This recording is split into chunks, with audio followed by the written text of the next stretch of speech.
O artista não é aquele que pinta ou que faz música. Não. O artista, o verdadeiro artista para mim, no meu ponto de vista, eu não estou a dizer que sou um, mas é uma pessoa que leva a vida como uma obra de arte. É alguém que a verdadeira peça dessa pessoa é a vida que ela leva. Isto para mim é o verdadeiro artista. O meu nome é Bruno, também assino como Mantraste. Sou um autor, ilustrador, professor. Sou alguém que anda por aqui. Basicamente é isso. A minha vida artística foi decidir que se eu queria ser isto, tinha de trabalhar. Acho que essa é a maior escolha de todas. Uma vez um professor meu disse, eu na altura estava a estudar desenho técnico, e disse a um professor meu que gostava muito de ser desenhador técnico, e ele disse-me que, olha Bruno, se fores o melhor arranjas sempre trabalho. Então esta coisa de, apesar de eu já não acreditar tanto nisto, mas esta coisa de tentar ser o melhor ou procurar ser o melhor, ou então esforçar-me para ser bom naquilo que faço e perceber que não há outra alternativa senão gostar do que estou a fazer e procurar fazê-lo melhor, esse caminho é talvez a escolha mais difícil porque equivale a muito sacrifício.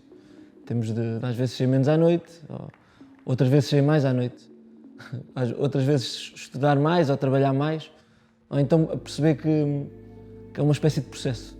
Temos de sacrificar muitas coisas e continuar a trabalhar, e sempre com uma coisa que para mim é o essencial da vida de um artista, ou pelo menos na minha vida, que é encontrar motivação. É sempre perceber, ok, estou a ficar desmotivado, vou ter de encontrar aqui um toque que me vá motivar. E eu acho que isso é a grande chave.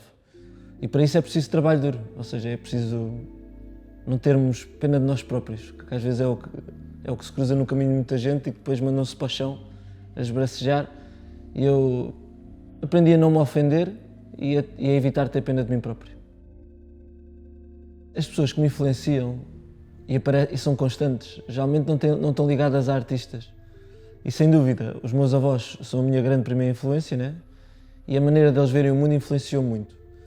Então, para mim, as influências, eu cedo percebi que não podiam ser artísticas, aí era uma coisa onde eu ia buscar técnica ou composição, mas não podiam influenciar a nível criativo, porque a nível criativo o que conta é a nossa visão, então temos de inspirar-nos na visão dos outros, numa visão às vezes em pequenos gestos, em pequenas coisas, até mesmo no vento a bater numa árvore, por exemplo, pode ser uma boa influência. Mas essas são as minhas influências, são pessoas próximas, são amigos que fazem coisas que eu acho que são bonitas e que às vezes, e se calhar são até as menos apreciadas, são coisas que ninguém repara, como por exemplo, ver que estás triste e vão-te buscar uma coisa, ou de repente um pequeno gesto que significa muito mais do que grandes gestos, e são nessas coisas como me revejo e como me inspiro. Não gosto nada de cerveja, mas até sou invejoso de quem gosta porque adorava gostar, mas a verdade é que me faz mal. Eu não sei rotar, tenho este problema. Então, se eu beber cerveja, transformo-me num balão e desapareço.